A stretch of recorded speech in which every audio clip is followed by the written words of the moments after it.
What I'm hearing, betting, it's very addictive. It transfers money from the poor to the young. And these people are very strategic on, we collect and give one person, and then the rest of the people want ule alibeta kashinda. They call it jackpot. But having come across a betting company, say in rural area, it is very easy to take advantage of somebody who doesn't have. So when the deal is too sweet, you think twice.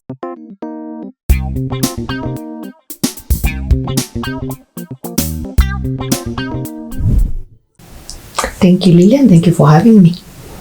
We'd like to get to know you a little bit better. Let the viewer know a brief introduction about yourself. Okay. Hi, everybody from the Financial Couch. My name is Hilda Mode. I am a CEO and founder of HD Communications. That's a marketing and communications agency where we're in charge of marketing strategy, market research, media monitoring, media analytics, and communications and PR. And we are happy to be at the Financial Couch with Lillian. Thank you very much, and we appreciate you joining us today. Yes. And as you're introducing yourself, you mentioned about media research, media monitoring, analyzing. And I've realized lately there are so many betting companies that are coming up. For sure. So many. And while I looked at this, I don't know, what has been your experience in terms of the absence of these betting companies? Do you think that they have an impact on the youth and the young people? So that's a very good question, Lillian, and you have asked it in very nice timelines because there's a research we have been conducting currently on something we call the smart culture. And the smart culture is in a 50-50 space where there's people who are really fighting for it to come back, and there's people who are still not aware what it is. So the smart culture is where as you work hard and work smart, you're not afraid of the process. Now, so many of the young people are afraid of the process part, right? So betting has become an easy way out, a fast way out to get money, to get a status, to make a living. Unfortunately, even the people with the betting companies are business people. So when we conduct our research, we are really wondering, who is it benefiting? The owners of the betting companies, or the young people, or the people who are doing the actual gambling? And while we look at it, we are seeing that unfortunately it's not working for the favor of the people who are betting, because they end up, the money, you want fast money, but the process, like what we say, moto ya makaratasi, right? And the people in Kikuyu say mwaki wa mafefe. So it's, for some people it will work, and then others will desire it. Yeah, and these people are very strategic on, we collect and give one person, and then the rest of the people want ule alibeta kashinda. They call it jackpot. So you see, it's a game of luck. There can only be one winner at a go. So what happens to the rest? So I think it's detrimental. And we are lobbying, even in the communication space, putting out a lot of awareness that people embrace the process. Whether it is a business process or a career line, so that it's a slow fire, but it will rarely go off. So it will be on for a while. Yeah. So that means more or less this is targeting like the poor. Because I've also wondered, when I look at some of these betting companies are in the interior of slums. But I haven't come across a betting company, say, in rural area. Why is that so?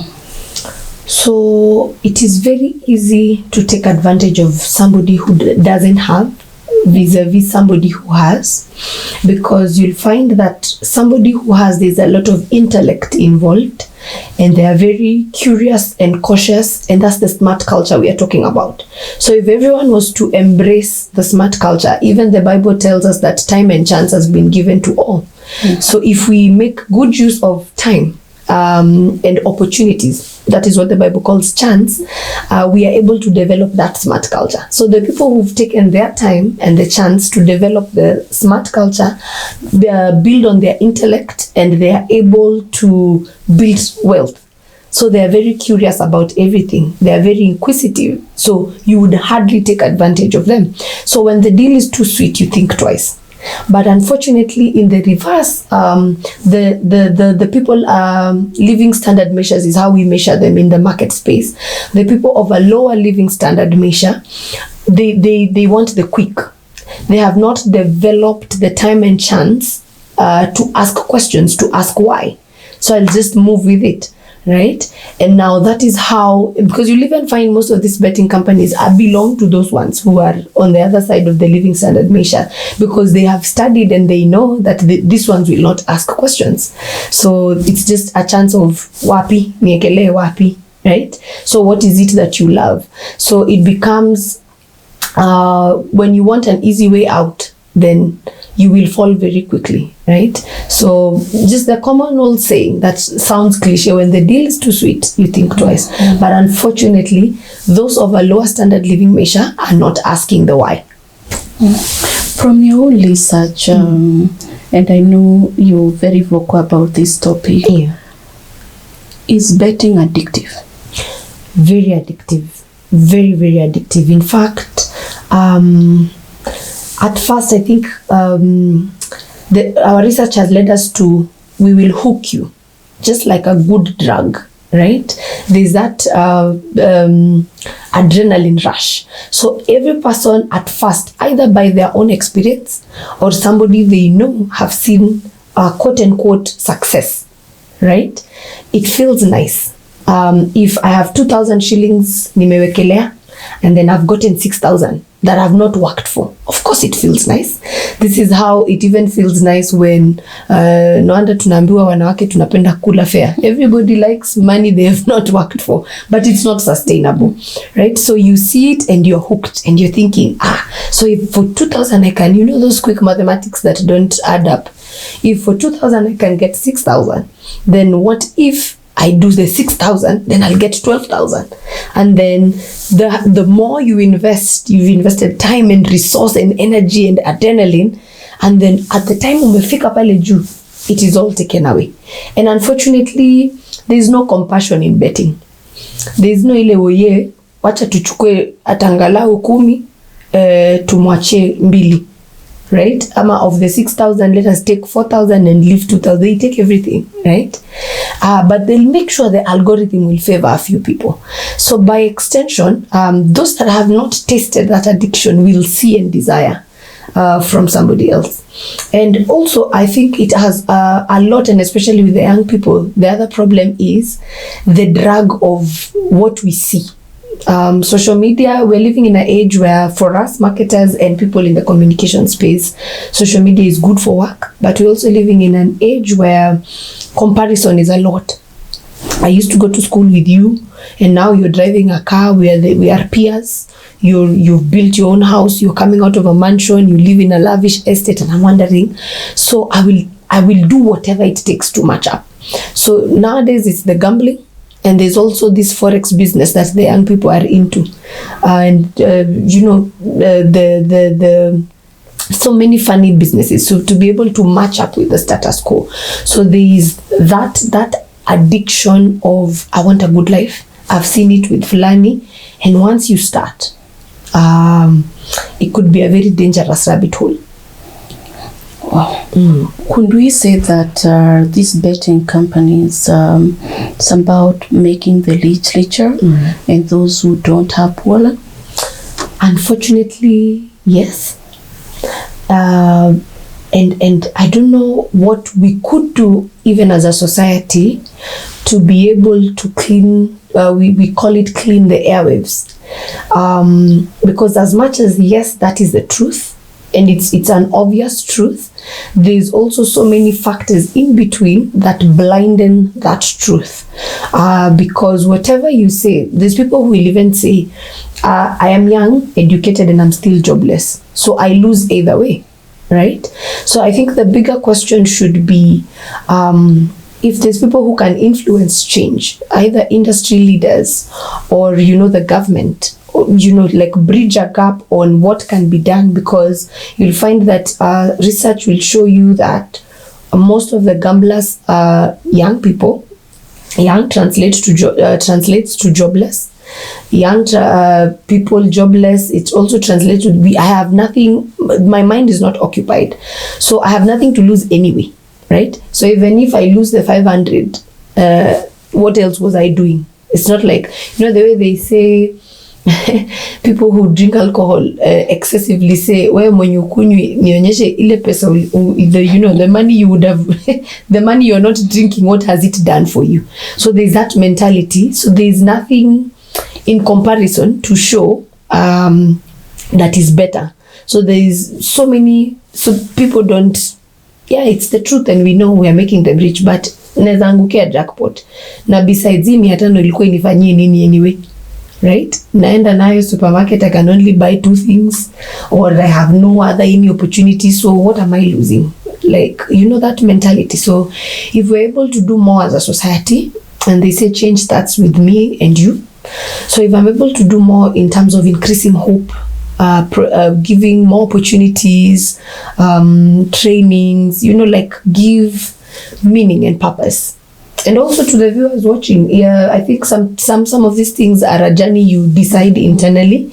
It doesn't always have to start and end with the government. So I think it will help for that awareness to sink in. What I'm hearing, betting, it's very addictive. It just transfers money from the rich. Yes. It transfers money from the poor to the rich. And you find that it's also very addictive. Yes. So once you bet, you still keep on going back to betting. Yes. And is betting really work? No. It's entertainment. I would call it entertainment because it's a feel good, right? Like, I already love sports as a hobby. Let's use the sports betting companies. It's a game of probability. So it's entertainment and it's a game. It's not work. It's just a game of chance. Yeah. Meaning the people who bet, the young people, can put their effort in income producing activities like the social media. Yes. And earn from it, other than putting hope in just betting. And I can imagine those who lose the mental impact it has. Yes. I don't know whether you have come across any of such scenarios. I have, and it's a sad affair. And also just to clean, there's a notion that it's only the young people that bet. They are the majority. However, we've seen even grown people, and unfortunately, it also leans more to the male in our generation. I don't know why women are not as affected as the men. So again, the boy child. Of all generations, the ones that are worst hit are the young men, and the you'll find that even men who are a bit elderly, they'll give away even their school fees ya watoto. You've heard of such stories, yeah? So, and I think something needs to be looked into as regards to empowering the man more, the boy child more, and especially from the start, from a very young age. And I think that's a conversation for another day. But I have seen, and especially it taking a mental toll, and especially on the boy child, when they lose and they're not achieving what they're supposed to. So I think a lot should be done by especially people who are in those spaces, to empower more. It will empower girl child tukasahau boy child, and it is still detrimental to the girl child, because who will marry them, right? That's a fundamental question there. Yeah. So I think there needs to be an awakening of more institutions, even for corporate social responsibility, doing more for the boy child as we are, so that then they can also equip them with investment educations, like hata kazi kwa vijana. What can I do with my hands? Because even the man is classified as a stronger sex, right? So there's more they can do even with their bodies and their muscle. It doesn't have to be brain work only, where somebody will say na sijasoma, right? So there's so many opportunities. We've seen so many people with very great business ideas. They just need to, to be willing to do them. So, and a call to many institutions, and especially those that focus on mental wellness, and a partnership also with corporates for CSR, to be able to focus more on the boy child and the detrimental facts, because if we keep losing them, then a generation is at risk. Yes. Wow, that's quite insightful. Thank you. We really appreciate you joining the Financial Couch. Thank you. Today. What will be your final words to the viewers today? My final words would be, if because I know like now we are at the Financial Couch. This is a space, and I've interacted with Dream Credit, for example, where we have a lot of financial training, and like I said, we have noted even in our research that there's quite an awakening of the smart culture. People are now more inquisitive. People are asking the whys and so if people would reach out to institutions like this to be able to learn, right, on how to invest, how to leverage on your business ideas, how to structure your businesses, right, we would not have to lean so much on the quick money that and betting is a representation of that. So my advice would be to seek knowledge wherever you can get it. In fact, we even have free tools of knowledge nowadays. AI is everybody's best friend. So there's that for an individual who wants to better themselves. There's outlets like your financial institution, and even you as a financial coach. There is this couch which is free on YouTube to sit and know what is good debt, what is bad debt, what is quick money, what is process, all that, so that we are not affected by that betting as a financial disease. Yeah. Sure. Thank you very much for joining us today. The viewers, I hope you've been able to learn one or two things, and we are grateful that you've been with us at the Financial Couch with Lilian Gashoki.